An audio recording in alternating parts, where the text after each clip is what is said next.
Bonsoir mes bien-aimés, nous allons prier. Merci Seigneur pour ces moments, merci pour ce partage. Nous nous abandonnons à toi Seigneur. Conduis-nous, ouvre nos yeux et nos oreilles et mets ta parole en nous, car tu es notre vérité. Au nom de Jésus-Christ, Amen. Amen. Nous allons partager le passage de Jean 5, de 1 Jean 5. 1 Jean 5 à partir du verset 20 dit ceci. Nous savons aussi que le Fils de Dieu est venu et qu'il nous a donné l'intelligence pour connaître le véritable. Et nous sommes dans le véritable en son Fils Jésus-Christ. C'est lui le Dieu véritable et la vie éternelle. Merci Seigneur. Merci Saint-Esprit. C'est que je voudrais partager avec vous ce qui m'a béni. Ce qui m'a béni, c'est de réaliser que dans la nouvelle alliance, il n'y a qu'un seul personnage qui est au centre. Et que si nous nous mettons dans ce personnage qui est au centre de la nouvelle création, de la nouvelle vie, eh bien, nous allons vivre tout ce qu'il a obtenu pour nous. Parce que Dieu a tout mis en lui. Voilà pourquoi ça s'appelle le mystère de Christ. Le mystère de Christ, c'est le mystère de l'homme qui marche dans la victoire, qui marche en nouveauté de vie. Pendant très longtemps, Christ était un mystère. Mais aujourd'hui, le Seigneur a ouvert nos yeux afin que nous puissions comprendre qui est la personne de Christ. Quand nous lisons dans Éphésiens 3, nous allons commencer à lire dans Éphésiens 3. Nous voyons que le Seigneur, il a toujours existé, mais tant qu'il n'était pas encore manifesté, tant qu'il n'avait pas encore accompli l'œuvre de la croix, on ne pouvait pas le voir au travers les Écritures. Même les gens qui sondaient les Écritures ne pouvaient pas le voir apparaître. Pourquoi? Parce que ce n'était pas le temps. Mais au temps fixé, où que Dieu avait fixé, le Seigneur est venu. Il est apparu d'abord comme un enfant, ensuite il a vécu toutes les étapes qu'il fallait avant d'aller à la croix. Et une fois que le Seigneur a accompli l'œuvre de la croix, l'œuvre pour laquelle Dieu l'avait envoyé. Maintenant, pour nous, dans la nouvelle alliance, où Dieu nous a fait paraître comme l'Église, où Dieu a constitué comme l'Église, nous devons vivre sur cette réalité. Nous devons vivre sur ce qui est véritable. Parce que le Seigneur Jésus est apparu maintenant dans sa forme véritable en tant que le Seigneur et en tant que le Sauveur et en tant que souverain sacrificateur, mais cette fois-ci en véritable. Et donc, voilà pourquoi le verset que nous venons de lire dit que « Et nous sommes dans le véritable ». Avant le Seigneur Jésus, les gens étaient dans l'ombre et le type. Ils ne pouvaient pas distinguer ce qui était véritable. Mais nous sommes dans le véritable en son Fils Jésus-Christ. C'est lui le Dieu véritable et la vie éternelle. Et donc, quand nous avons compris le mystère de Christ, nous pouvons marcher dans l'épanouissement et dans la victoire et dans la vérité. Parce que le Seigneur, il a dit, je suis le chemin, la vérité et la vie. Et nul ne vient au Père que par moi. Mais la dernière fois, je cherchais un verset avec vous où le Seigneur dit, et j'ai retrouvé ce verset, c'était dans Jean 3. Dans Jean 3, à partir du verset... Jean 3, à partir du verset, nous allons le lire à partir du verset 13. Personne n'est monté au ciel si ce n'est celui qui est descendu du ciel, le Fils de l'homme qui est dans le ciel. Donc le Seigneur, il a toujours existé, il n'a ni commencement ni fin, parce qu'il est un avec Dieu son Père. Et donc avant, bien avant, le Seigneur, il s'est manifesté au travers de la parole de Dieu. Parce que Dieu a créé tout avec sa parole.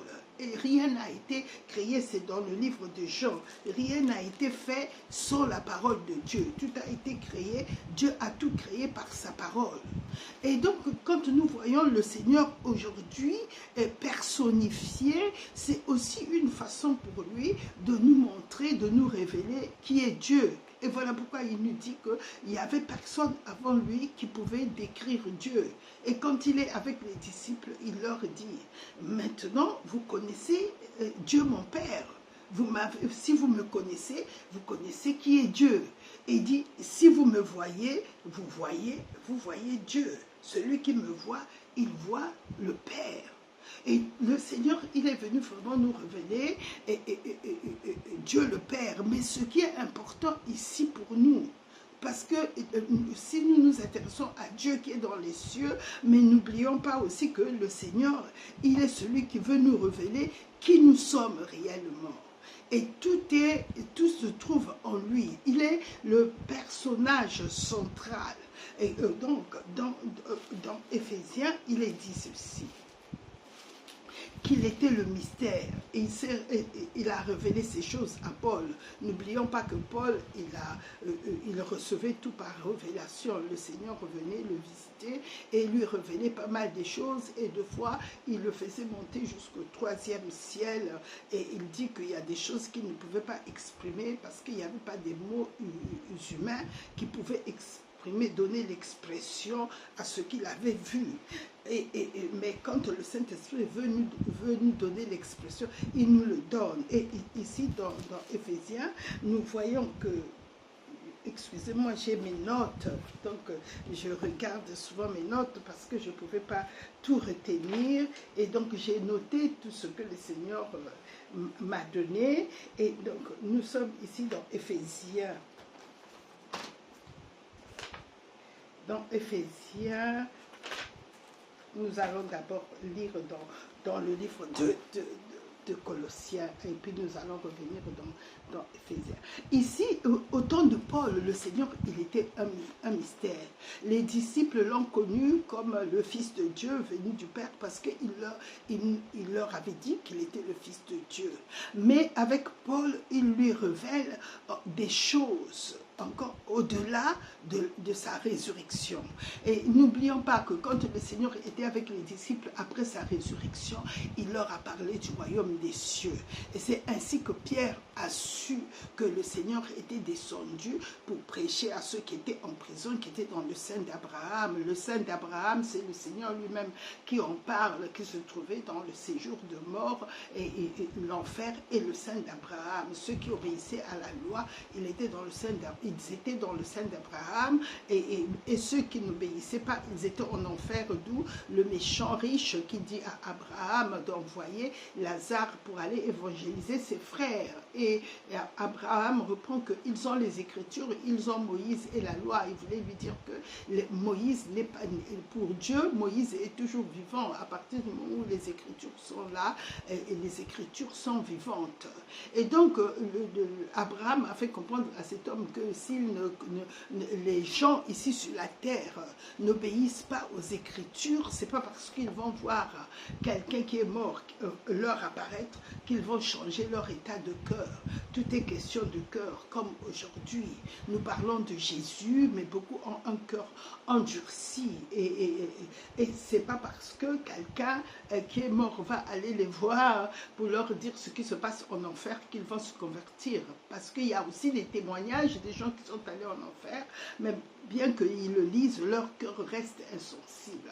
Et ici, le mystère de Christ, nous devons comprendre que Christ est le seul qui est venu combattre le diable à notre place. Parce que les hommes, ils n'avaient personne pour pouvoir les libérer, pour notre rédemption. Il n'y avait plus d'hommes. Tous les hommes étaient en Adam. Et donc Dieu avait promis qu'un homme qui ne naîtra pas, naîtra pas de Adam, eh bien, viendra nous délivrer en parlant de lui-même, en parlant de Jésus-Christ, son Fils, en parlant du Christ, que le Christ serait la descendance de la femme uniquement, et il aurait comme père Dieu. Mais quand il viendra, c'est pour écraser l'autorité du diable qu'il avait prise sur l'homme et pour libérer les hommes, les délivrer du pouvoir des ténèbres et les ramener dans leur restauration, de restaurer l'homme, et afin que l'homme puisse retrouver la connexion, l'union avec Dieu qu'il avait créé, parce qu'il avait été créé pour Dieu. Dieu n'allait pas abandonner. Dieu faisait comprendre au diable qu'il n'allait pas abandonner l'homme et qu'il allait venir le racheter et le délivrer de son pouvoir. Et donc le Christ ici, il est celui par qui nous avons été délivrés. Mais que nous ne devons pas nous arrêter à la croix, parce que la vraie vie de l'homme commence à sa restauration. Notre véritable vie, notre véritable délivrance commence quand Jésus-Christ est venu nous délivrer. C'est à partir de ce moment-là que nous devons savoir que aujourd'hui, je suis en Christ. Et qu'à partir de ce moment-là, Dieu n'a plus laissé l'homme individuel.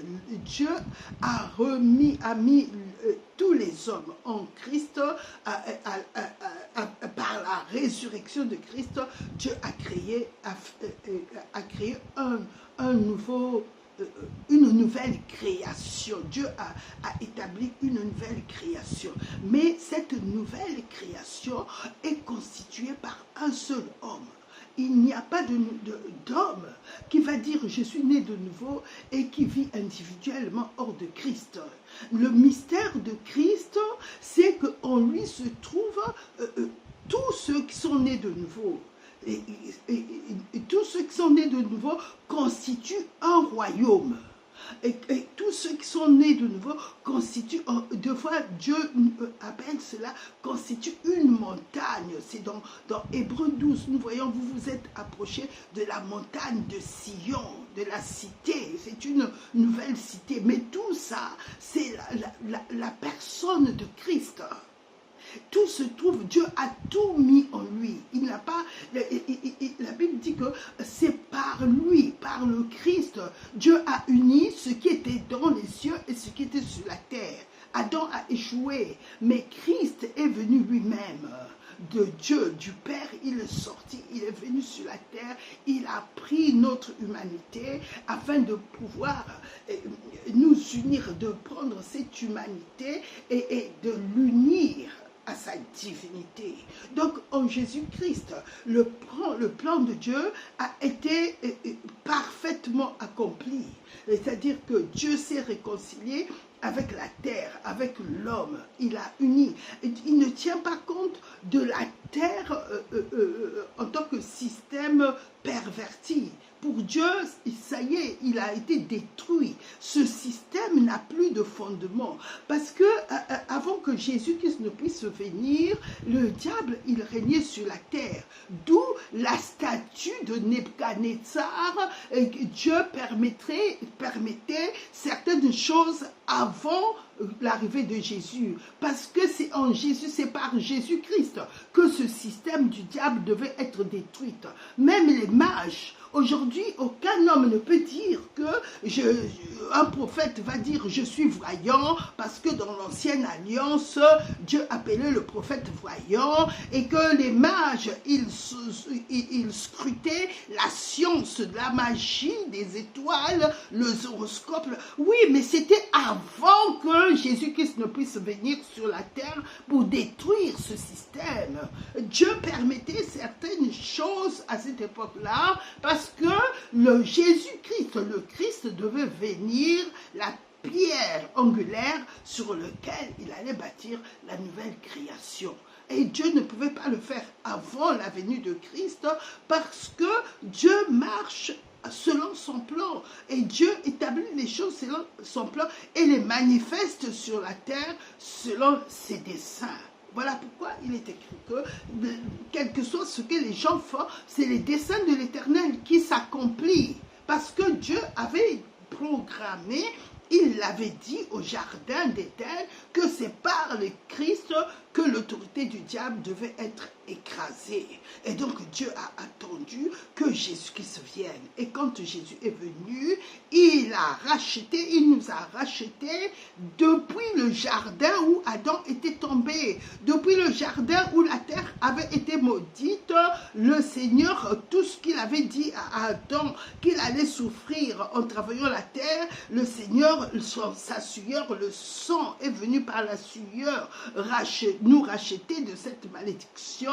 Le sang de Jésus-Christ est tombé sur le sol, brisons cette malédiction pour l'homme. Mais cela ne s'est pas passé avant le jour de notre rachat.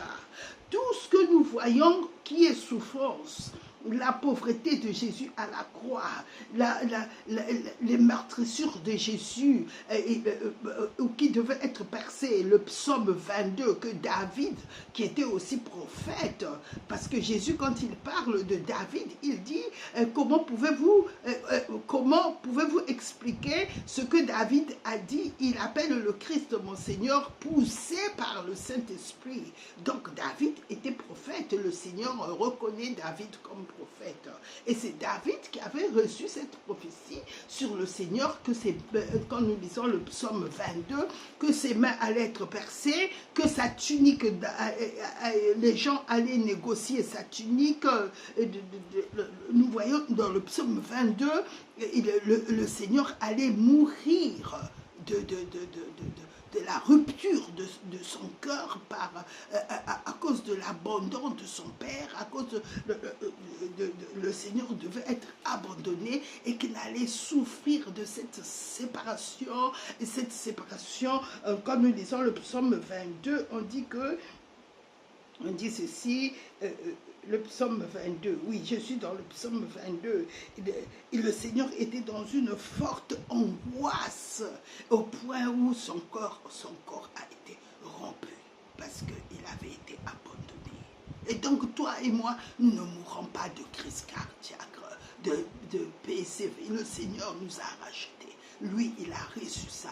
Parce que comment cela se fait? Eh bien, cela s'est démontré quand on a percé son côté, et la flèche a touché son cœur, la poche s'est rompue, et bien, on a vu l'eau et le sang, qui était la preuve que le Seigneur était mort de son cœur qui était rompu parce qu'il avait été abandonné. Le Seigneur a vécu ce que nous ne pouvons pas vivre.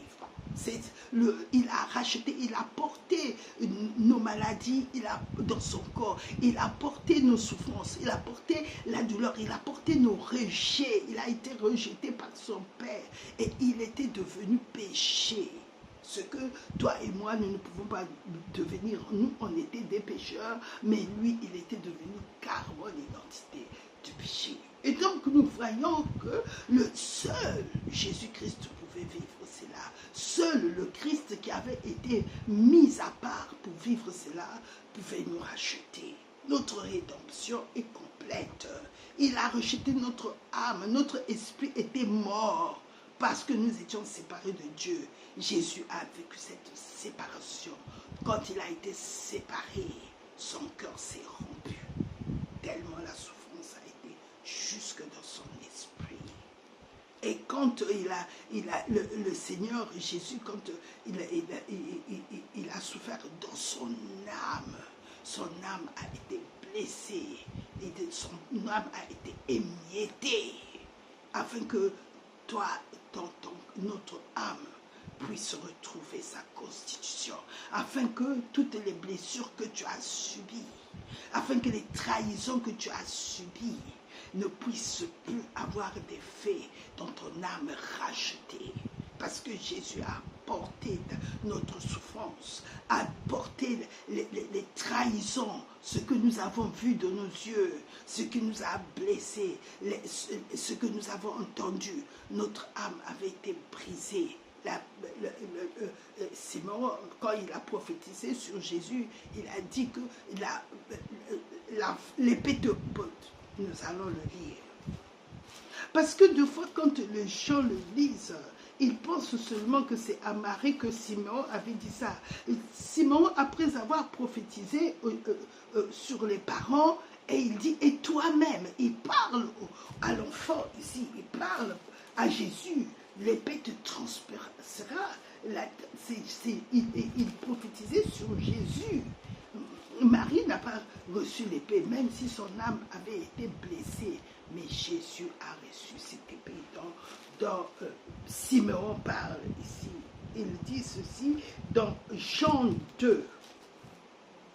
Dans Jean 2, le Seigneur Jésus est amené, Luc 2, pardon, excusez-moi. Merci Seigneur. Dans Luc 2, le Seigneur Jésus est amené au temple. Et divinement, le Saint-Esprit va avertir Simeon, à qui Dieu avait donné la promesse, je te rassasierai de longs jours et je te ferai voir mon salut. Il avait reçu cette parole-là qui est dans Psaume 91. Et le Saint-Esprit lui dit, va au temple aujourd'hui. Et quand il est arrivé au temple, les parents apportaient l'enfant, le Seigneur qui était encore un bébé.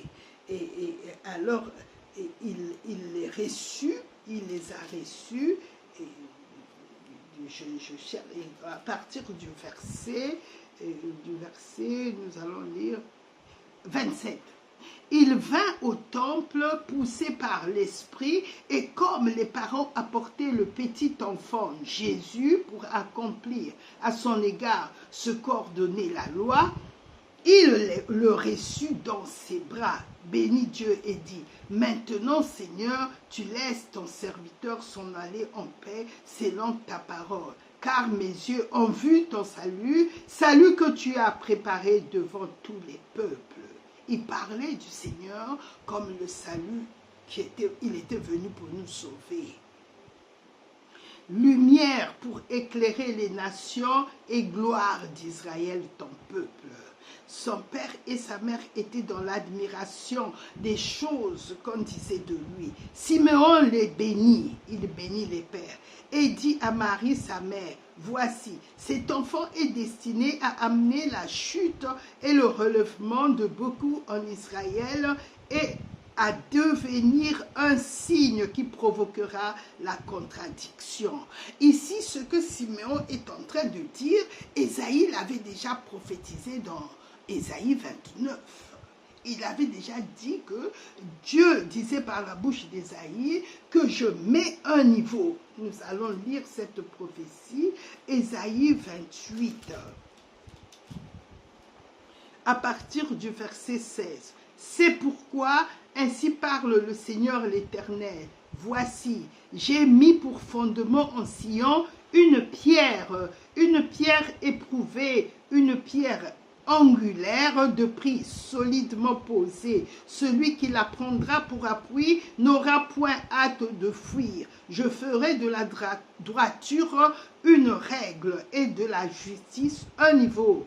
Et la grêle emportera le refuge de la fausseté et les eaux inonderont l'abri du mensonge. Et ici, il va plus loin et quand nous lisons à partir du verset 21. Car l'Éternel se levera comme à la montagne de Pératim. Il s'irritera comme dans la vallée de Gabaon pour faire son œuvre étrange, pour exécuter son travail inouï.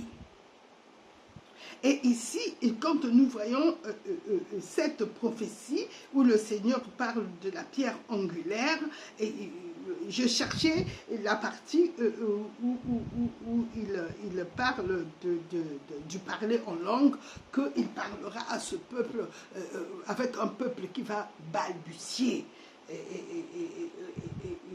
Il dit cela à partir du verset 11. Toujours, nous sommes dans le livre de Ésaïe. Eh bien, c'est par les hommes aux lèvres balbutiantes et au langage barbare que l'Éternel parlera à ce peuple.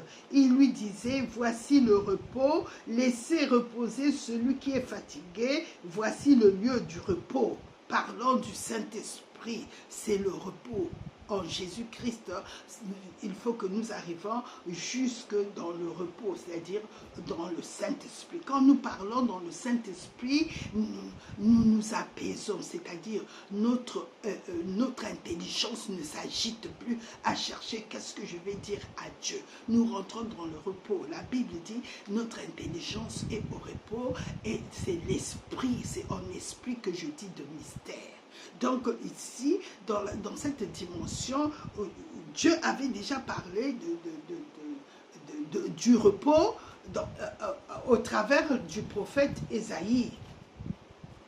Et donc, quand il les reçoit, il dit ici, à partir du verset 33, « Son père et sa mère étaient dans l'admiration des choses qu'on disait de lui. Siméon le bénit et dit à Marie, sa mère, « Voici cet enfant est destiné à amener la chute et le relèvement de beaucoup en Israël et à devenir un signe qui provoquera la contradiction. » Et à toi-même, ici il parle à l'enfant, et à toi-même une épée te transpercera l'âme afin que les pensées de beaucoup des cœurs soient dévoilées. Et donc nous voyons ici que le Seigneur Jésus est vraiment celui sur qui nous devons apporter toute notre attention. Il est le centre, le personnage central de notre salut, mais pas seulement de notre salut, de la suite des événements qui vont venir. Quand on a compris le mystère de Christ, notre marche va changer. Et ici, Paul, lui, il avait compris le mystère de Christ. Nous voyons que la façon dont il s'est comporté, même avec tout ce qu'il a subi, il était dans une paix stable. Et quand les pierres ont compris le mystère du Seigneur Jésus-Christ, leur façon de faire a été stable. La Bible dit que Pierre, même en prison, entre 16 soldats, il dormait tranquille. Il n'était pas agité, il n'était pas paniqué. Et les gens qui ont peur de l'Apocalypse, c'est ceux qui n'ont pas compris le mystère de Christ. L'Apocalypse leur fait peur. Mais l'Apocalypse, c'est notre délivrance. Le Seigneur a dit, quand vous verrez ces choses, relevez la tête, votre délivrance est proche. C'est ceux qui ne sont pas avec Christ qui devaient paniquer parce qu'ils ont préparé beaucoup de choses qui vont les tromper parce que le Seigneur viendra cette fois-ci pour régner sur le monde entier. Donc, il est très important, bien-aimés, que nous comprenions le mystère de Christ. Parce que le mystère de Christ, nous voyons que pour nous qui sommes remplis du Saint-Esprit, ce n'est plus un mystère. Parce que le Saint-Esprit qui est en nous, il sonde les profondeurs de Dieu et il sonde aussi nos profondeurs. Et le Saint-Esprit qui sonde les profondeurs de Dieu, c'est lui qui nous explique qui est Christ. Le Seigneur, notre Dieu, il dit que à plus forte raison, ceux qui reçoivent l'abondance de la grâce et du don de la justice régneront-ils dans la vie par Jésus-Christ lui seul. Donc Jésus-Christ dans la nouvelle alliance, il est le seul personnage. La dernière fois, je partageais avec vous qu'il n'existe pas de servir Dieu, de service de Dieu hors de Christ. Ça n'existe plus. À partir du moment où Christ est venu, tout se fait en lui et tout se fait par lui. Et quand on a compris le en et par lui, ça nous facilite les choses. Et ça nous donne l'assurance, même dans ce que nous faisons. Parce que rien ne peut passer à Dieu le Père que par lui. Sans le Seigneur Jésus, Dieu n'accepte plus rien hors du Seigneur Jésus. Non, il n'y a pas de service. Tout passe par lui. Il est la tête, mais il est aussi celui qui se tient devant Dieu, qui offre. C'est lui le souverain sacrificateur. Donc tout passe par lui. Il a fait de nous un royaume des sacrificateurs pour Dieu son Père. Donc Dieu nous a unis maintenant en lui. Et à partir du moment où nous sommes certes une montagne dans Hébreux 12, la montagne des Sion, mais il est aussi la pierre qui est venue mettre fin à toute la puissance du diable que Dieu avait toléré depuis Adam. Quand Adam est tombé, il avait toléré certaines choses parce que le Christ devait venir et c'est lui qui devait mettre fin à ces choses. Prenons le livre de Daniel, bien-aimé. Daniel, voilà pourquoi Jésus dit, quand vous verrez ces choses, ceux qui lisent le livre de Daniel, que nous devons faire attention.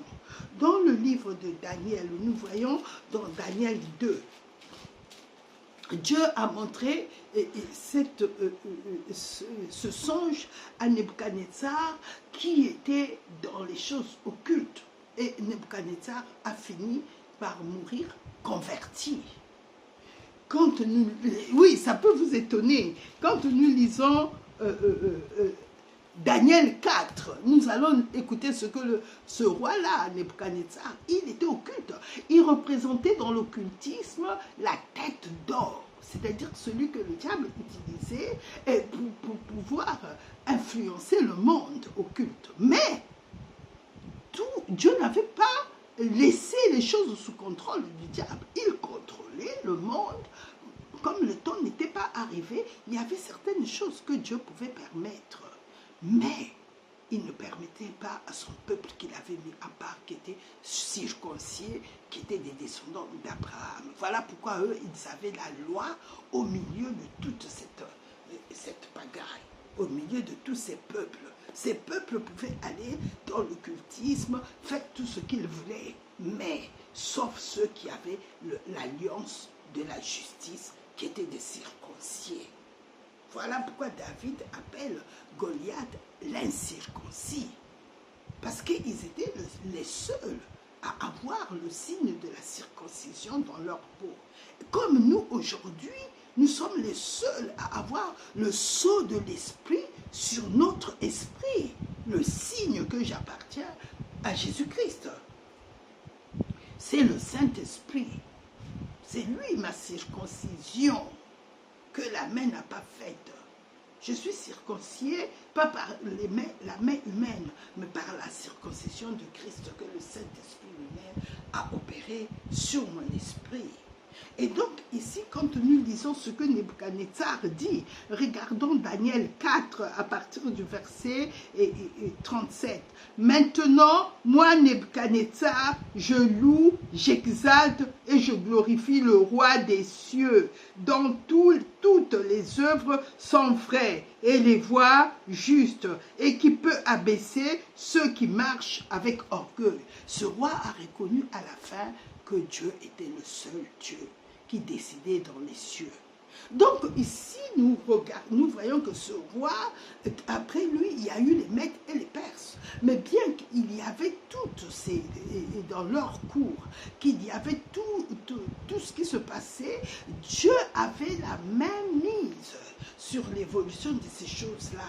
Parce qu'il avait fixé un temps où, à notre époque, c'est-à-dire dans l'ère où Jésus est venu, où c'est chaud, à partir de ce moment-là, Jésus allait renverser les puissances occultes, allait détruire, parce que Dieu avait dit, la descendance de la femme t'écrasera la tête.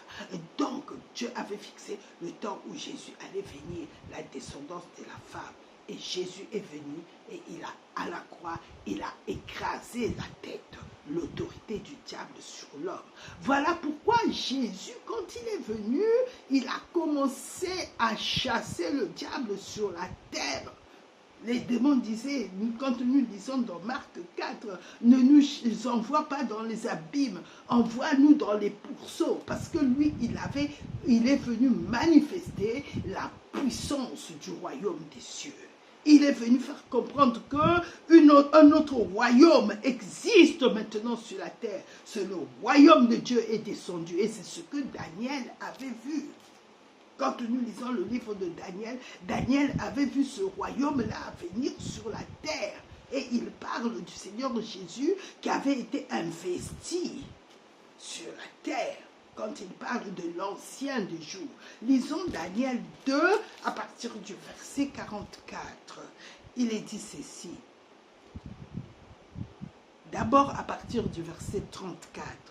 Tu regardais lorsqu'une pierre se détacha sans le secours d'aucune main, frappa les pieds de fer et d'argile de la statue et les mit en pièces. Alors le fer, l'argile, les reins, l'argent et l'or furent brisés ensemble et devinrent comme la balle qui s'échappe d'une aire en été, le vent les emporta, et nulle trace n'en fut trouvée. Mais la pierre qui avait frappé la statue devint une grande montagne et remplit toute la terre.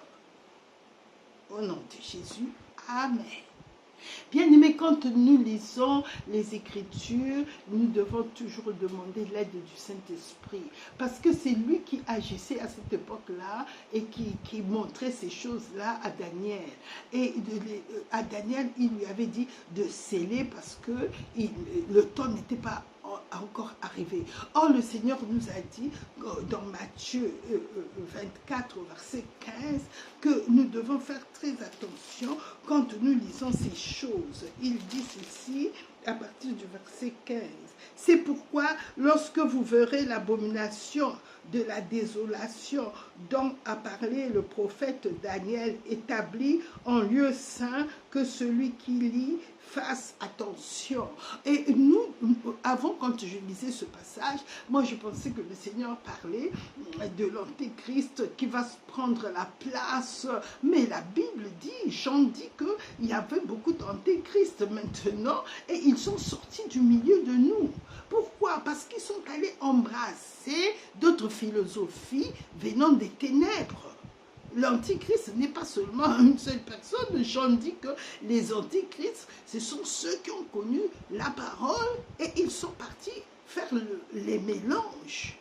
Et nous devons donc faire très attention quand nous voyons ces personnes maintenant être dans les églises, être dans les assemblées. Nous devons faire très attention. Et cela a commencé depuis... je pense, belle lurette, comme on dit. Les gens, ils viennent avec des philosophies, ils essaient de changer l'évangile du Christ, qui est le seul personnage, qui est le centre de l'évangile. Sans le Christ, il n'y a pas d'évangile. C'est lui qui est l'acteur principal que Dieu avait annoncé depuis la création, qui allait venir et qui est venu, et maintenant, qui nous donne une nouvelle façon de vivre de la nouvelle création. Voilà. Il était, il est, et il sera, et il vient. Il est le commencement et il est la fin. Il n'y a pas d'évangile hors de Christ. Et donc ici, nous voyons que le Seigneur dit que nous fassions très attention. Et nous allons lire maintenant dans Daniel 2, verset 44, dit ceci. Dans le temps de ces rois, le Dieu des cieux suscitera un royaume qui ne sera jamais détruit et qui ne passera point sous la domination d'un autre peuple. Il brisera et détruira tous ces royaumes-là, et lui-même subsistera éternellement. C'est ce qu'indique la pierre que tu as vue se détacher de la montagne sans le secours d'aucune main, et qui a brisé le fer, les reins, l'argile, l'argent et l'or. Le grand Dieu a fait connaître au roi ce qui doit arriver après cela. Le songe est véritable et son explication est certaine. Et donc, quand le Seigneur a dit que le songe est véritable et son explication est certaine, ça veut dire que ça va se réaliser. Et c'est ce qui s'est passé.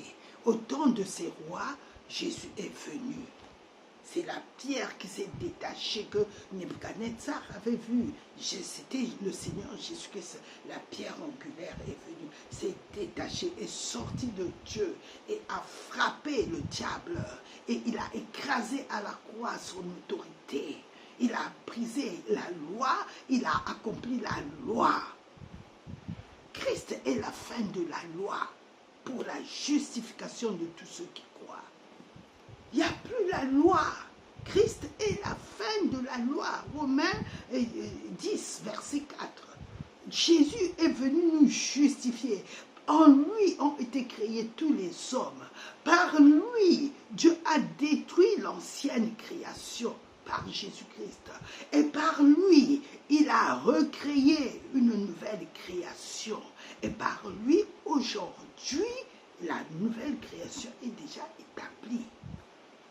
Le premier homme qui est rentré dans les cieux, et c'était Christ, revêtu de l'humanité, c'est-à-dire avec un corps incorruptible. Il a plu à Dieu de rejoindre, d'unir l'homme à Christ. Et uni à Christ, Dieu a relevé l'homme. L'homme était tombé. Et Dieu est venu, il a relevé l'homme au travers de Christ.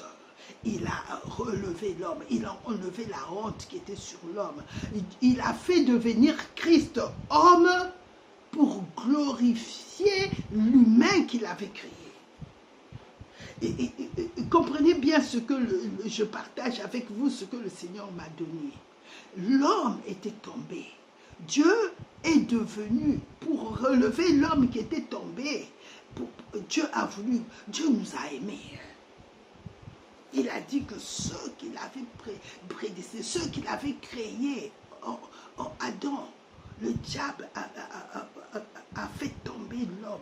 Il a maltraité l'image de Dieu au travers de l'homme. Mais Dieu ne nous a pas laissés. Dieu est venu au travers de l'homme qui était tombé. Dieu est rentré dans l'homme et il nous a relevés. Et d'abord, ce qu'il a fait, il a d'abord crucifié cet homme qui était pécheur pour ôter au diable l'instrument entre ses mains. Parce que le diable ne pouvait agir que sur la terre au travers de l'homme. Dieu, Jésus-Christ est venu, il s'est fait homme. Et il est allé à la croix. En allant à la croix, en détruisant son corps, il a détruit ce qui était précieux entre les mains du diable. Il lui a ôté la vieille création où il régnait. Et Dieu a reconstruit au travers de Jésus-Christ, il a reconstruit une nouvelle création, c'est-à-dire il nous a ressuscités ensemble. Et il nous a fait asseoir ensemble. D'abord, il nous ressuscite ensemble. Il nous a donné un nouveau corps. C'est-à-dire, il a recréé une nouvelle création au travers de Jésus-Christ. Et Jésus-Christ est le premier homme. Dans la nouvelle création, Jésus-Christ est le prémisse de la nouvelle création. Et au travers de lui, nous sommes nés de nouveau. Nous sommes ramenés à la vie. Dieu ressuscite. Quiconque croit dans l'ancienne alliance, je crois au Seigneur Jésus-Christ. Dieu a le pouvoir de nous faire devenir, c'est-à-dire de nous sauver, de nous délivrer de la puissance du diable, de ténèbres. Et il nous transporte dans le nouveau Adam. Il nous transporte dans le nouveau royaume. Parce que Jésus, c'est aussi un royaume. Cette pierre angulaire est aussi un royaume. Voilà pourquoi dans Daniel, il est dit, dans le temps de ces rois-là, Dieu suscitera un royaume. Le roi là, il ne voyait que la pierre qui s'est détachée, qui est venue détruire la puissance des ténèbres, qui est venue détruire le diable. La statuette là, ça représentait le royaume des ténèbres. Et la pierre là est venue frapper là où il fallait, au travers de ses pieds. Boum, et la statue s'est émiettée. Le royaume de la puissance du diable a été détruit à la croix. Jésus-Christ a vraiment détruit le diable parce qu'il lui a ôté l'homme en qui il agissait, le vieil homme. Jésus est allé à la croix, il est devenu péché. Et quand Dieu a frappé le péché, Dieu a frappé tout ce qui était royaume des ténèbres. Et quand Jésus-Christ a été enseveli, tout ce qui était dans le vieil homme, dans le royaume des ténèbres, a été enseveli. Et quand Dieu a ressuscité Jésus, il lui a donné un nouveau corps. Et dans ce nouveau corps, c'est toi et moi. Parce que Dieu, quand il avait créé Adam, il lui avait donné un corps. Et dans ce corps-là, il y avait toi, il y avait des hommes, toi et moi. Et quand Adam est devenu pécheur, tous les hommes sont devenus pécheurs. Et quand Jésus est venu, il a revêtu Adam. Et quand il a revêtu Adam, il a revêtu tous les hommes. Et quand il a revêtu tous les hommes, il est allé à la croix. C'est en lui que la vieille création, que la création adamique a été détruite. Et quand Dieu l'a ressuscité, il nous a recréés de nouveau. Voilà la nouvelle création. La nouvelle création, c'est un royaume en un seul homme. Christ est un royaume. Et c'est la tête d'un royaume qui s'appelle l'Église. L'Église, c'est un royaume des sacrificateurs et des rois. C'est un royaume, voilà pourquoi on nous appelle des rois et des sacrificateurs. Dans Apocalypse 1, à partir du verset 5 et 6, il dit qu'il nous a rachetés par son sang et a fait de nous un royaume des sacrificateurs pour Dieu son Père. C'est à cela que Dieu nous avait appelés, être une maison, être un corps qui glorifie Dieu, qui élève vers Dieu et les actions de grâce. Nous sommes une maison, nous sommes un corps, nous sommes un royaume, nous sommes la cité céleste. Tous ces noms indiquent un seul royaume. C'est la nouvelle création en qui nous sommes créés, c'est-à-dire en une seule personne, le Christ. Le mystère de Christ, c'est que tous les hommes, la nouvelle création, se trouvent en lui. Quiconque croit apparaît en lui. Parce qu'il a déjà changé toutes choses. Mais celui qui ne croit pas en lui n'a pas accès dans ce nouveau royaume. Il reste sous la domination du diable. Oui, Dieu a détruit l'ancien royaume, mais la destruction totale, c'est-à-dire la disparition totale du diable viendra au retour du Seigneur Jésus. Parce qu'alors là, le jugement qu'il a subi, le diable a été jugé. Quand Jésus est allé à la croix, le diable a déjà été jugé. Dans Jean 12, le Seigneur dit, maintenant a lieu le jugement du diable. Maintenant, le diable sera jeté dehors, c'est-à-dire hors du contexte de Dieu. Maintenant, en Jésus-Christ, il n'a plus autorité sur tous ceux qui sont en Christ. Parce que nous sommes le nouveau corps, nous sommes le nouveau royaume. Christ, et c'est par lui et en lui seul que nous officions, que nous faisons notre sacerdoce, même si nous sommes dans une assemblée, ce que nous le faisons en Christ Jésus. Nous ne le faisons pas individuellement, non. Quand je donne mes offrandes à Dieu, je les donne à Jésus-Christ d'abord. Jésus, il est toujours vivant. C'est lui le souverain sacrificateur. Jésus voit ce que les gens donnent. Il voit, parce qu'il est la tête. c'est en lui que toute l'activité de l'Église se passe. Le Saint-Esprit n'agit pas hors du contexte de Christ. Il agit en Jésus-Christ. Nous allons lire Éphésiens 4. Dans Éphésiens 4, la Bible, la parole de Dieu nous explique que, ici il dit, c'est de lui, à partir du verset 16, c'est de lui et grâce à tous les liens de son assistance que tout le corps bien coordonné et formant un solide assemblage tire son accroissement selon la force qui convient à chacune de ses parties et s'édifie lui-même dans l'amour. C'est-à-dire que tout se passe dans le royaume, mais le royaume, c'est le corps de Christ. Tout se passe dans son corps. Il est la tête et Dieu lui a donné un corps, toi et moi. Nous sommes unis à Christ, à la tête, et le Saint-Esprit, celui qui agit dans le corps de Christ. Si nous comprenons cela, nous allons comprendre que Jésus-Christ, Christ pour nous, est le contexte dans lequel nous évoluons. C'est que c'est par lui que Dieu a donné à l'homme de gouverner, de dominer, de régner sur l'ennemi. Par Jésus-Christ seul, Dieu a destitué le diable. Mais tout ce qui est l'autorité de Christ, ce que le Seigneur Jésus-Christ a fait, agit aussi pour nous. À partir d'un seul homme, nous dominons sur l'ennemi. Voilà pourquoi il est dit que à celui qui a reçu le don de la grâce et l'abondance de la grâce et le don de la justice, par Jésus-Christ, nous régnons, nous dominons.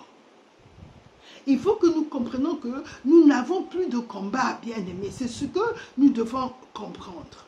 L'ennemi te fait croire que tu vas combattre, que tu as plein de combats et que dans l'avenir, tu auras des victoires. Non! Ça, c'est le mensonge du diable. La parole de Dieu nous fait comprendre que Jésus a déjà détruit l'autorité du diable. Il l'a défait, il l'a dépouillé publiquement. Il a dépouillé les dominations et les autorités et les a livrées publiquement en spectacle en triomphant d'elles par la croix. Au temps de Josué, par exemple, nous voyons ce que Josué avait dit. Dans Josué 10, nous voyons que les rois que Dieu avait livrés à Josué sont allés se cacher dans une caverne, dans une grotte. Et dans cette grotte-là, Josué dit, fermez la grotte avec les pierres. Et quand il a fini de combattre les ennemis qui étaient autour de lui, il a envoyé les gens les guerriers de son peuple, aller sortir ces rois qui sont allés se cacher dans cette grotte. Et quand il les a sortis, la première des choses qu'il a dit, venez poser votre pied sur la tête de ces rois. Josué, regardons dans le livre de Josué 10.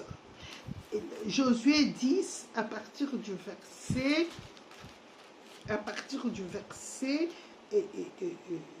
24.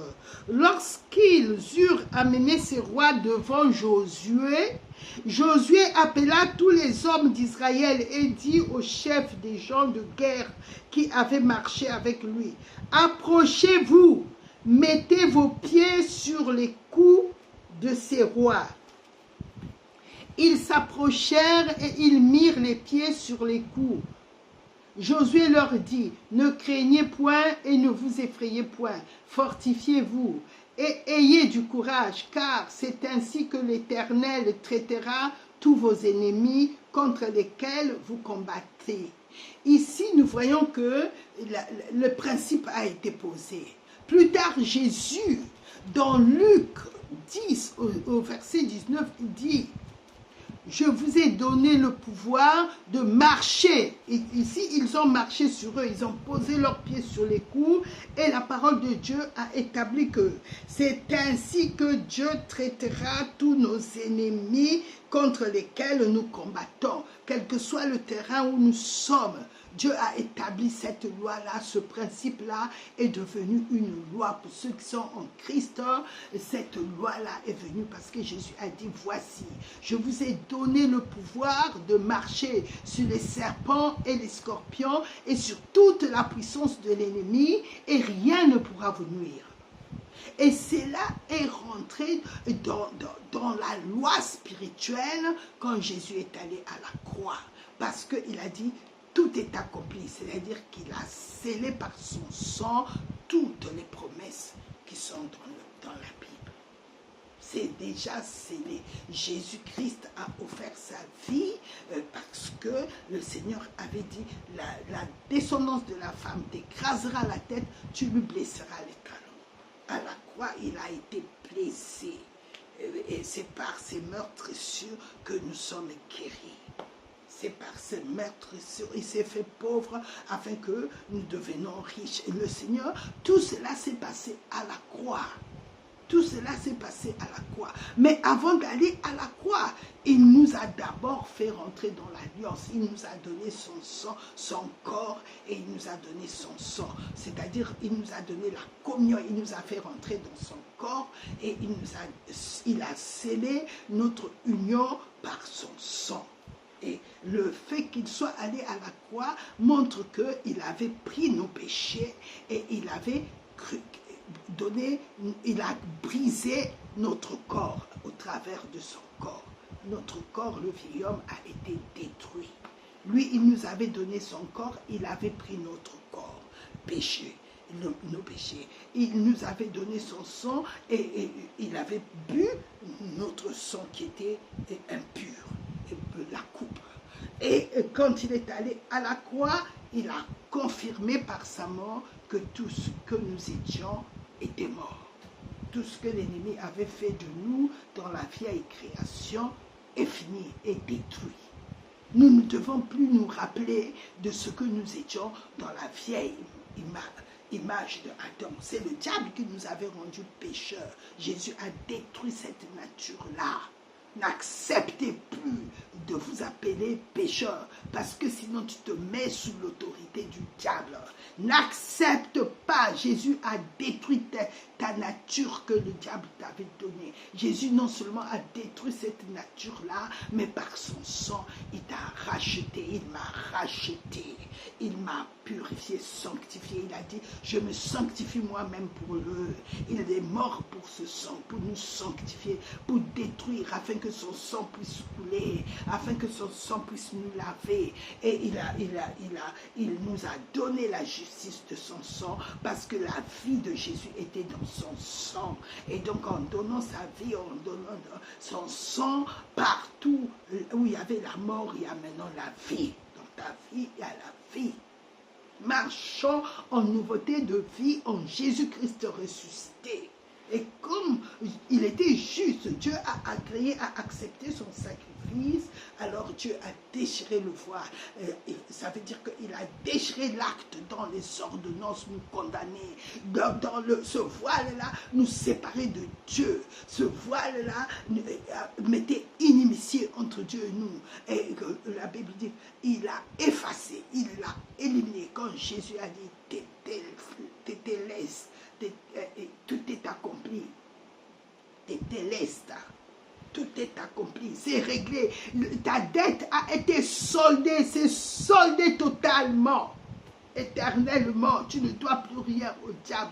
Tu es en Christ, ne t'appelle plus pécheur. Le diable veut que tu t'appelles pécheur pour mettre dans ton âme, dans ta conscience, l'idée que tu es pécheur et pour que tu pêches. Tu n'es plus pécheur, même dans ta conscience. La Bible dit dans Hébreux 9, 14, combien plus le sang de Christ purifiera-t-il votre conscience des œuvres mortes? Le sang de Christ a pénétré jusqu'à dans notre conscience. Il a lavé. Donc, quel que soit ce que nous avons subi, les rejets, les divisions, les disputes, Jésus a subi ça. Même le brigand à la croix lui vomissait des choses contre le Seigneur. Même, on dit que Pilate, qui ne s'entendait pas avec Hérode, ce jour-là, ils se sont réconciliés. Et quand nous regardons Barabbas, qui était le bandit, Barabbas, ça veut dire Bar, fils de Abbas. Et deux boucs, Jésus a accompli totalement la loi. Totalement. Il devait y avoir deux boucs, le bouc Azazel et le bouc qui devait être sacrifié. Et Barabbas a été libéré en portant les péchés comme le bouc Azazel sur qui on posait les mains pour confesser. Et Jésus a été crucifié. Tout ce qui est dans l'ancienne alliance, le Seigneur l'a vécu pour nous. Il est venu détruire la statue que Daniel, que Nebuchadnezzar avait vue. Mais Dieu a attendu que cette statue et que son pouvoir arrive jusqu'au pied pour détruire ça. Les gens ne savent pas. L'ennemi n'a plus de pouvoir. Jésus l'a dépouillé, c'est fini. Il ne peut plus, quand tu es en Jésus-Christ, tu es revêtu de Christ. Il dit, car vous êtes tous fils de Dieu par la foi en Jésus-Christ. C'est Galate. Si tu es fils de Dieu, tu ne peux pas avoir deux identités, pécheur et fils de Dieu. Sinon, tu n'es pas fils de Dieu parce qu'en Dieu, il n'y a pas de péché. Et comme nous ne pouvons pas le faire nous-mêmes, Dieu a tout fait par Jésus. C'est ça le mystère de Christ. Dieu a tout accompli par son Fils, par un seul homme. Par un seul homme, Dieu a détruit toute l'humanité. Par un seul homme, Dieu a recréé toute l'humanité. Et par un seul homme, Dieu nous a donné accès à Dieu. Si tu es en Jésus-Christ, accepte. C'est ça. Là, en Jésus-Christ, nous vivons par la foi. Parce que nous sommes appelés des justes. Dieu a dit, annonçant ça à Jérémie, quand Jérémie était prophète, il lui a dit, voici la nouvelle alliance que je vais faire avec les hommes. Je ne me souviendrai plus de leurs péchés. Je ne me souviendrai plus de leurs péchés. Dieu avait promis dans Jérémie 31 que dans la nouvelle alliance, Jésus allait porter tous les péchés et Jésus allait être puni à la place de tous les hommes. Et quand il allait ressusciter Jésus, je ne me souviendrai plus de leurs péchés. Et donc, il faut mettre fin à cette appellation de pécheur que le diable a mis dans ta conscience. Même si les gens te disent, mais tu as péché, mais tu dis que le sang de Jésus-Christ, je suis dans la nouvelle alliance, me purifie de tout péché. Confesse ton péché au Seigneur Jésus-Christ. Toi qui as porté mes péchés en ton corps sur le bois, je m'humilie. Ce péché, tu l'as déjà détruit.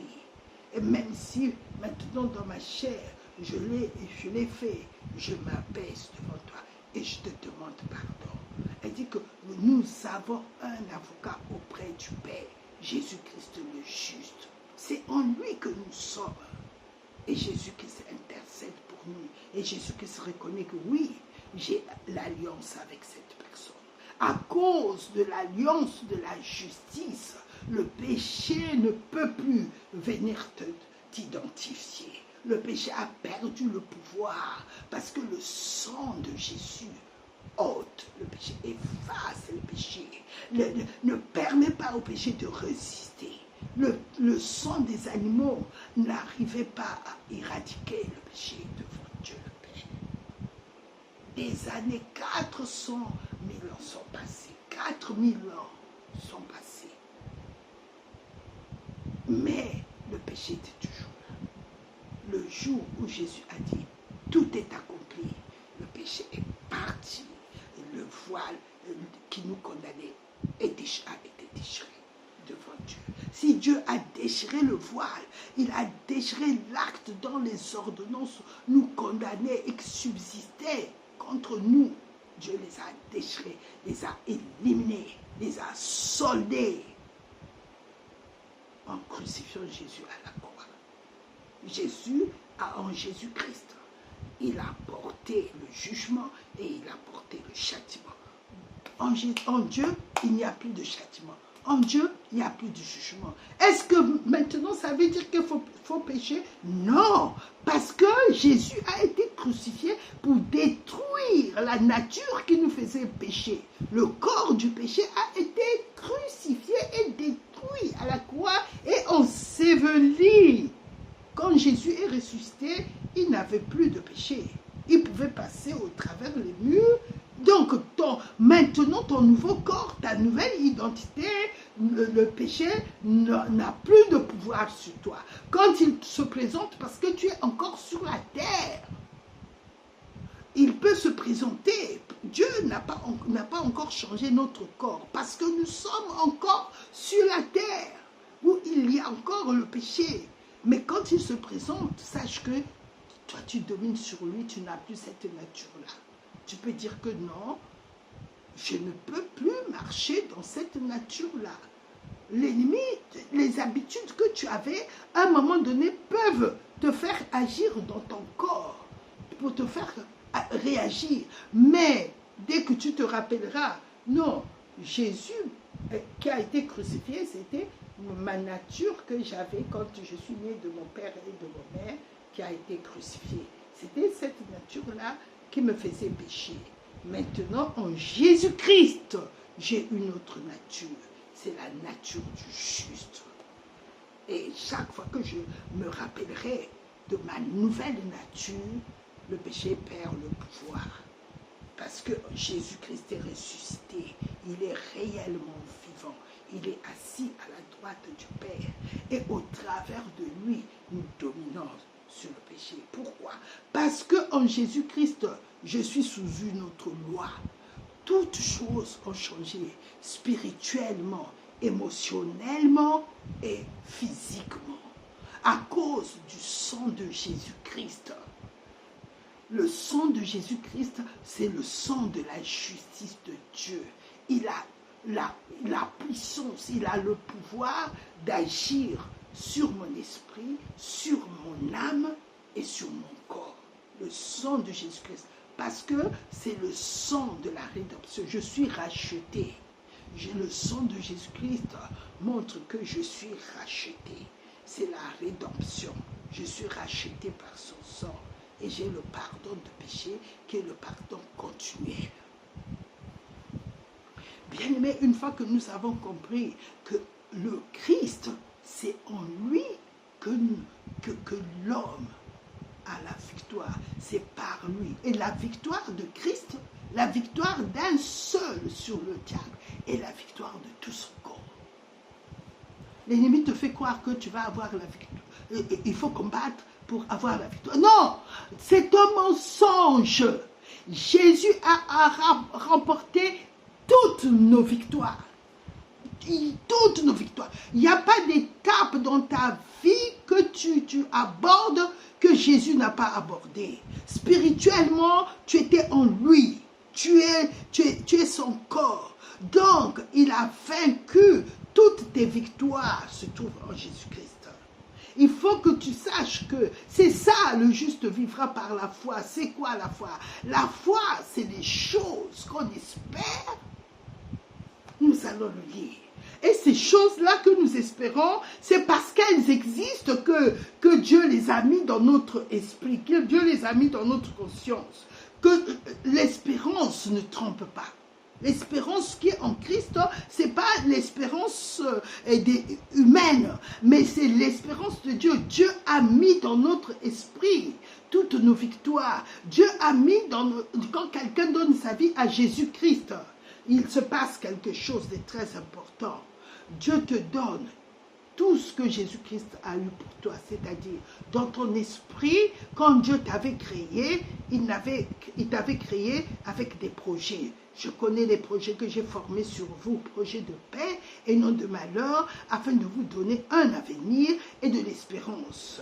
C'est celui-là, ces projets-là, c'était séparé de toi, mais Dieu ne les a jamais effacés parce que les dons gratuits de Dieu et l'appel de Dieu sont irrévocables. Dieu ne reprend pas ce qu'il a donné. Regardez le diable. Le diable, il l'a dépouillé parce qu'il a voulu faire du mal. Mais quand Dieu l'avait précipité, vous voyez comment Dieu est bon? Il ne l'avait pas dépouillé en ce moment-là. Il l'avait maudit parce qu'il avait usurpé. Lui seul a été maudit. Le sol aussi avait été maudit, mais Jésus, par sa sueur, a fait que celui qui est en Jésus-Christ, le sol est racheté pour toi partout où tu iras, tu es béni. Parce que le Seigneur, comme il avait dit, c'est à la sueur de ton front. La sueur de Jésus est tombée sur le sol. Pour toi qui es en Jésus-Christ, tu vas te rappeler, non, je ne souffrirai pas ici. Jésus a tout racheté. Il m'a racheté et en ce qui me concerne, je suis racheté. J'ai la bénédiction d'Abraham. Christ m'a racheté de la malédiction de la loi, étant devenu malédiction pour moi, afin que la bénédiction d'Abraham puisse avoir pour moi son accomplissement. Parce que la bénédiction qu'Abraham avait à cause de la justice. Il était juste. Dieu prenait toujours sa part, même quand c'était lui qui avait menti. Et cette bénédiction-là, en Jésus-Christ, nous qui n'étions pas juifs, nous en avons, Jésus nous a fait rentrer dans l'alliance de son sang. Nous sommes un peuple d'alliance maintenant. En Jésus-Christ, l'alliance a été changée. Donc, en Jésus-Christ, j'ai la bénédiction d'Abraham. Il m'a racheté de la malédiction de la loi et il m'a béni de la bénédiction d'Abraham. C'est pourquoi sa sueur est tombée. Partout où je vais, quand je creuse les puits, l'eau vient. Quand je creuse les puits d'Abraham, l'eau vient. Tous les projets que je fais là où je me trouve, réussit. Tout ce que je touche, réussit. Les gens peuvent m'envier, les gens peuvent, à cause de la bénédiction d'Abraham que Jésus-Christ a mis en moi et sur moi. Partout où Abraham allait, il prospérait à cause de la présence de Dieu, à cause de l'alliance qu'il avait, il était juste. Alors tout ce qu'il faisait, la justice, la terre même était à son service. Partout où je fais, la terre est à mon service. Partout où je fais, la grâce m'accompagne. La grâce, je suis sous la grâce en Jésus-Christ. Bien-aimés, nous devons connaître ces choses parce que ça concerne notre nouvelle identité en Jésus-Christ. Christ nous a rachetés. C'est par lui seul que nous avons maintenant accès à toute la grâce de Dieu, à l'ouverture de Dieu. Il nous a connectés avec le bien Père. Il a fait du Père et de nous un seul. Il a dit, vous connaîtrez ce jour-là, quand il parlait aux disciples, que je suis en mon Père, que mon Père est en moi, et vous êtes en moi. Nous faisons partie maintenant de la Trinité au travers de Christ. Christ, nous sommes un seul avec Christ. Donc, quand Dieu s'unit à Christ, eh bien, Christ, en s'unissant au Père, il nous unit au Père. Jésus ne s'est pas séparé de l'humanité, de l'homme. Dieu a voulu ramener l'homme dans la dimension divine. Il nous a introduit. Que le Saint-Esprit ouvre tes yeux pour que tu saches que spirituellement, tu es au-dessus de toute la puissance de l'ennemi et rien ne peut te nuire, mais plutôt Dieu te dit, domine mon fils. Tu es appelé à dominer partout où tu vas, à cause de la présence de Christ en toi. C'est Christ qui t'a amené à cette dimension divine en Jésus-Christ. C'est Dieu, c'était la volonté de Dieu, c'était le projet de Dieu de ramener l'homme à son image et à sa ressemblance. Dieu n'avait jamais enlevé cela. Le péché n'a pas atteint Dieu. C'était l'homme dans sa forme humaine. Mais dans sa constitution spirituelle, Dieu n'avait pas ôté cela. Notre héritage était toujours là parce que nous avons été créés en Jésus-Christ et par Jésus-Christ. Et tant que Jésus-Christ était vivant dans les cieux, et ce que Dieu avait déclaré sur nous existait. Et quand Jésus est venu, il nous a ramenés à cette dimension et en lui, nous sommes investis de nouveau de notre nature divine. Et cette nature divine, c'est la plénitude du Saint-Esprit qui déborde dans notre esprit et qui transforme, qui donne la gloire à notre âme, qui guérit notre âme et qui la transforme. Soyez renouvelés. Nous sommes transformés par ce renouvellement que le Saint-Esprit fait en nous et au travers de nous. Et quand ça coule au travers de notre âme, nous avons le bien-être dans notre corps, dans chaque cellule. C'était le projet de Dieu. Notre rachat, notre rédemption nous a déjà rendus participants de la nature de Dieu à cause du Saint-Esprit qui vit en nous. C'est le Saint-Esprit qui détermine notre nature. Christ en nous. C'est ça le mystère de Dieu. Il a tout mis en Christ et Christ en nous et domine sur notre âme, transforme notre âme et domine sur notre corps. Et pour faire mourir dans la vie naturelle les habitudes, il faut que je parle en langue, il faut que je parle en esprit. La Bible dit, faites mourir par l'esprit les actions de la chair. Parce que mon corps reste en contact extérieur avec le monde. Alors, dans mon esprit, je suis en communion avec Dieu et dans mon âme qui est transformée de jour en jour, la présence de Dieu grandit. Mais dans mon corps, je dois prier en esprit afin qu'il détruise les œuvres du diable. Faites mourir. Ce n'est pas nous, mais quand je laisse le Saint-Esprit méditer, il détruit. Il y a beaucoup de choses qui disparaissent que je ne vois plus. Il y a beaucoup de personnes qui m'ont témoigné et qu'en parlant en langue, plusieurs jours après, ils ont vu l'envie de fumer a disparu, l'envie d'aller chercher, d'aller regarder les images pornographiques a disparu, la drogue a disparu. Ils ont été libérés en s'édifiant. Pourquoi?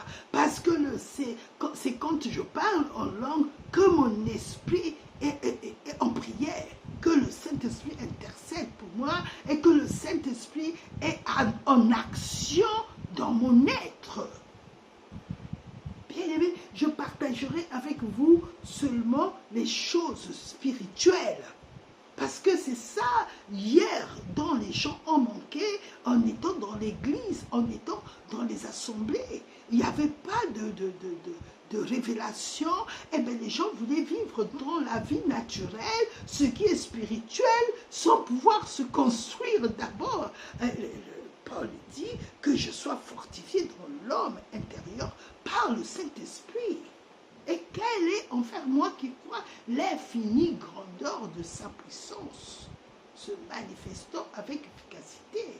Mais cette puissance-là, c'est la puissance du Saint-Esprit. Donc, si je veux que cette infinie grandeur de cette puissance puisse être manifestée dans ma vie, eh bien, je dois m'édifier. Sans l'édification, sans le parler en langue, il n'y a pas de processus solide spirituel. Ta solidité, ta dimension spirituelle vient parce que tu as mis Dieu en priorité. Tu as mis le Saint-Esprit à la première place. Mais le Saint-Esprit, il ne va jamais t'obliger. Il n'est pas comme le diable qui oblige. Non, le Saint-Esprit te sollicite, il te fait comprendre que tu marcheras dans la puissance si tu me mets en premier. Et si je suis en toi, beaucoup plus grand que ta nature, que ta chair. Parce que beaucoup de gens disent, il faut que tu grandisses et que je diminue. Mais je ne sais pas s'ils réalisent ce qu'ils disent. Jésus, il n'est pas dans la chair aujourd'hui en nous. Nous ne connaissons plus Jésus comme dans la chair, nous dit 2 Corinthiens 5, 16. Nous ne connaissons plus Jésus de cette manière-là. Nous le connaissons en esprit maintenant. Nous allons lire ce verset. Il dit, nous ne connaissons plus Jésus dans la chair, comme quand il était dans la rue de Jérusalem. Non, aujourd'hui, nous connaissons Jésus et dans sa constitution spirituelle. C'est notre constitution. Jésus et nous sommes un. Et ce qu'il est, c'est ce que je suis. Dieu a fait de Jésus-Christ, c'est-à-dire, si Jésus-Christ dans les cieux, il est assis à la droite de Dieu et que le diable est sous ses pieds, il faut que je regarde cette image-là. Nous allons maintenant parler de l'image, bien-aimée. Parce que quand Jésus était sur la croix, qu'est-ce qu'il a dit? Quand quelqu'un regardera à la croix et qu'il verra que je suis crucifié, c'est comme ça qu'il sera sauvé. Et si tu crois dans ton cœur que Jésus-Christ est mort pour mes péchés, et si tu confesses de ta bouche que Dieu l'a ressuscité, tu seras sauvé. C'est en croyant du cœur qu'on devient juste, et en confessant de la bouche, je suis sauvé. Mais maintenant, la deuxième étape, si tu vois le Christ assis dans les cieux, dans les lieux célestes, c'est là-bas que Dieu t'a fait asseoir. Plus tu vas regarder Jésus dans une situation, il y a une chose que tu ne dois pas oublier. Regarde où Jésus est assis. Là où Jésus est assis, comme quand il était à la croix, tu regardais à la croix, tu as été libéré de l'état du diable qui te disait, mais non, tu es du monde, tu n'avais même pas la conscience que tu n'étais pas sauvé. Mais quand tu as regardé Jésus à la croix, le voile que le diable avait mis devant toi a été déchiré, tu as réalisé, je dois être sauvé, parce que quelqu'un est mort pour moi. Tu as réalisé et tu as confessé tes péchés. C'est ça l'action de la croix dans ta vie. La croix est la puissance de Dieu sur le pécheur. Il t'a libéré de quel que soit ce que tu faisais dans ta vie. Tu n'as pas eu de toi-même la puissance de confesser Jésus-Christ est mon Seigneur et mon Sauveur. C'est parce que la puissance de la croix t'a transpercé et t'a affranchi, t'a libéré. Mais de la même manière, regarde Jésus maintenant. Dieu te fait régner au travers un seul homme. Et quand tu vas regarder Jésus, qui est assis à la droite de Dieu le Père, ça veut dire à la puissance de Dieu, et plus tu vas le regarder, tu vas... Le Saint-Esprit va te faire comprendre. Il y aura encore un transfert de ta victoire. Mais je suis assis sur le diable est sous mes pieds. Non, dans cette situation, la vérité est que Jésus t'a vaincu. Si Jésus t'a vaincu, c'est qu'il m'a revêtu de cette victoire-là. Dans cette situation, c'est moi qui ai la victoire. Il fallait seulement que j'apparaisse sur la terre, comme quand j'ai été sauvé. Tu ne pouvais pas être sauvé quand tu n'existais pas. Il a fallu que tu sois sur la terre pour être sauvé. C'est la même chose. Il a fallu que tu sois sur la terre pour vaincre ces situations-là. Mais ce n'est pas toi qui les a vaincus. C'est Jésus qui les a vaincus pour toi. En esprit, Jésus a combattu le diable. Il a triomphé de lui en tout. Il a détruit toutes les œuvres du diable. Aucune œuvre n'est restée. Jésus a détruit toutes les œuvres du diable. Pour que Dieu le fasse asseoir et puisse l'investir qu'il est Dieu et lui a donné le nom qui est au-dessus de tout nom, afin qu'au nom de Jésus, tout genou fléchisse dans les cieux, sur la terre et sous la terre. Donc, tu es en Jésus. C'est ça le mystère de Jésus. Si tu comprends que Jésus t'a déjà donné la victoire, c'est que toi, tu n'as pas à combattre. Quand le diable voudra que tu combattes, toi, tu t'agenouilles seulement, tu dis, Seigneur, tu m'as déjà donné cette victoire. Parce que maintenant, je vis en toi. Cette victoire-là, fais-le apparaître, Saint-Esprit, dans cette situation. Parce que maintenant, ce n'est plus moi qui vis, c'est toi qui vis en moi. Mais moi, je vis en toi aussi. Là où tu es assis sur cette situation-là qui se présente.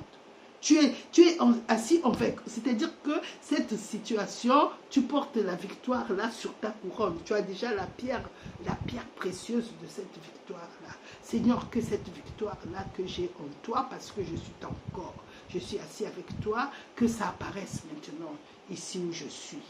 Que dans cette situation-là, où tu m'as donné cette victoire, qu'elle apparaisse. Alors, le Saint-Esprit te donnera le pouvoir. Tu vas commencer à confesser. Et diable, quel que soit ce que je vois, toi tu es déjà vaincu. Tu as été livré. Jésus-Christ t'a vaincu totalement. Totalement.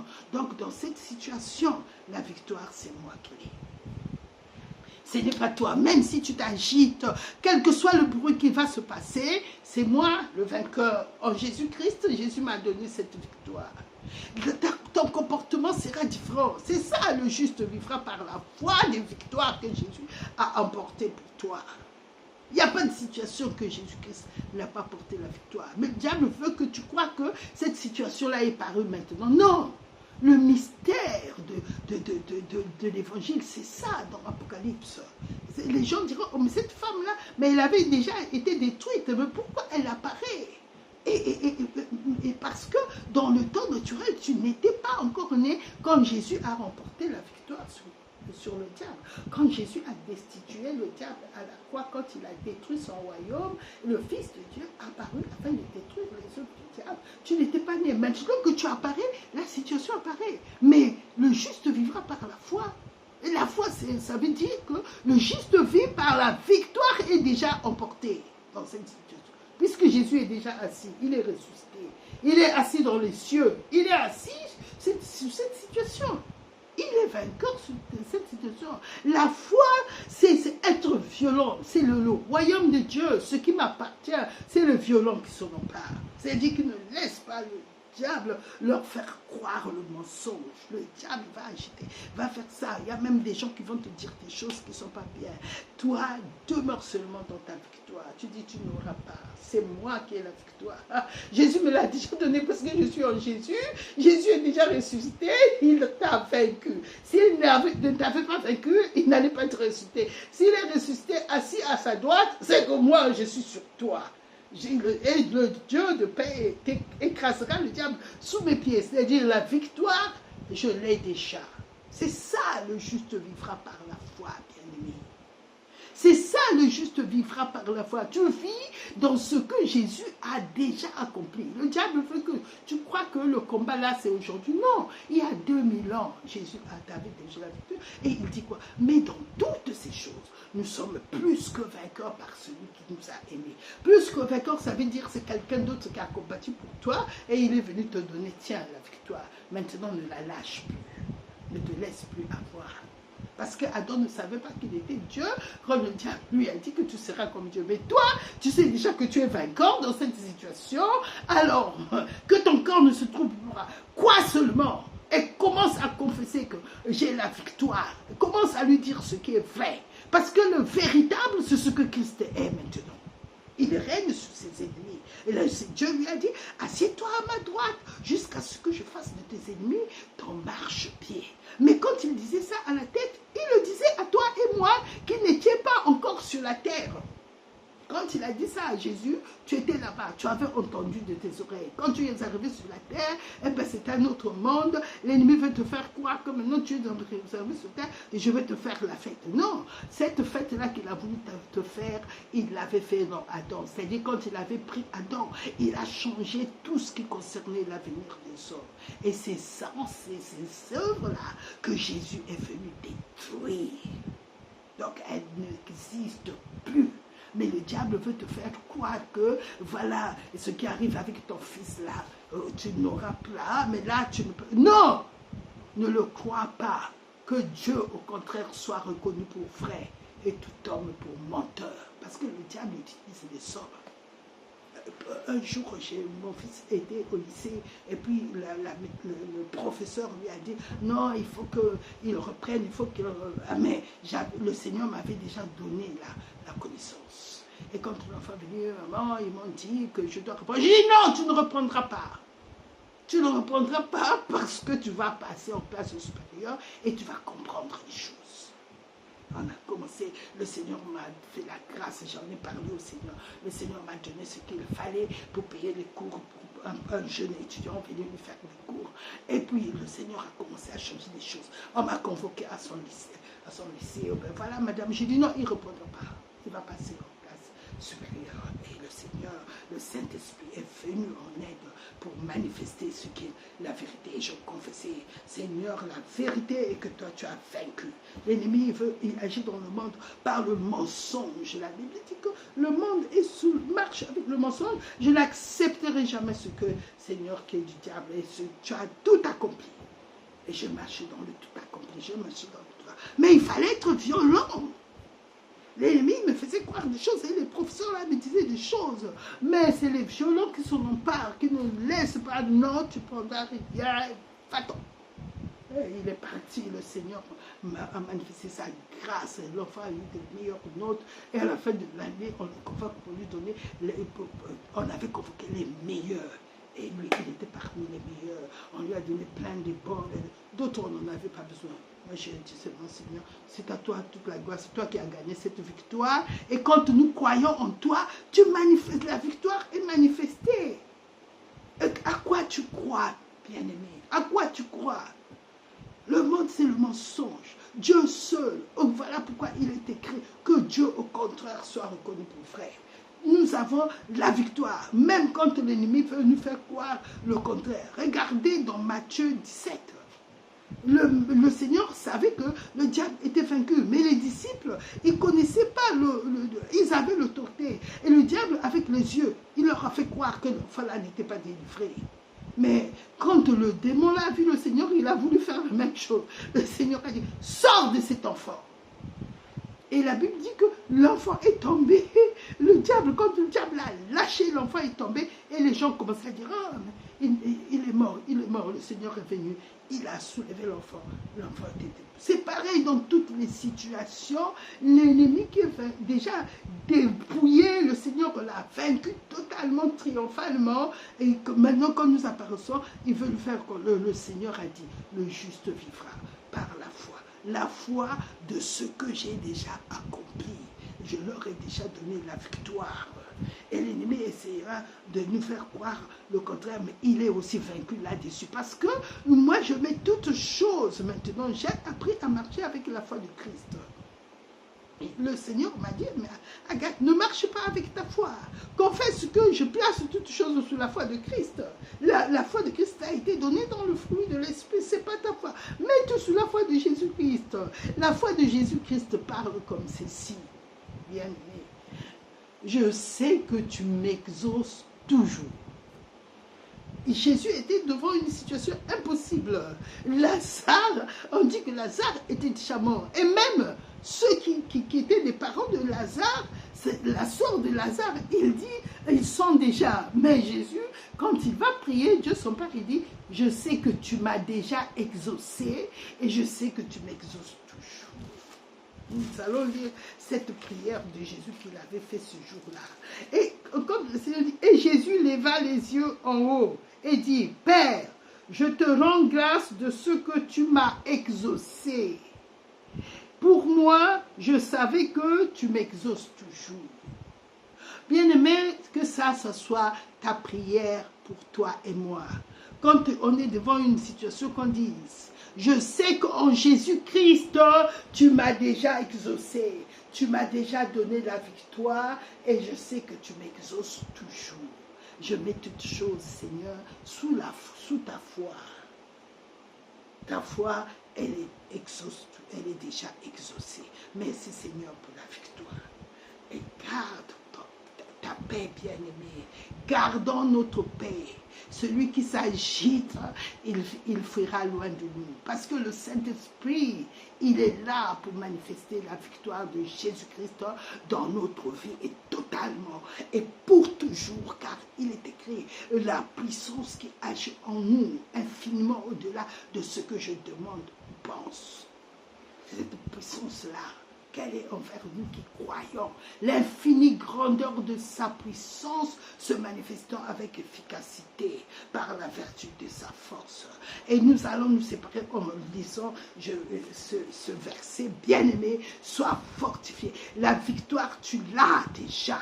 Elle est déjà là, elle existe. Tu ne l'inventes pas. Sache qu'il existe un autre monde, c'est le monde invisible où se trouve ta victoire. La foi, c'est les choses qu'on espère. Nous espérons parce qu'elles existent. C'est pas parce que j'imagine. Avant, les gens disaient, la foi, répète, répète. Non, Jésus-Christ existe. Voilà pourquoi tu as cru en lui. Et si Jésus-Christ existe, il sait que ta victoire existe parce que c'est lui la victoire. Ta victoire, notre victoire, c'est lui qui a vaincu le diable. C'est lui qui nous a donné revêtus de Christ.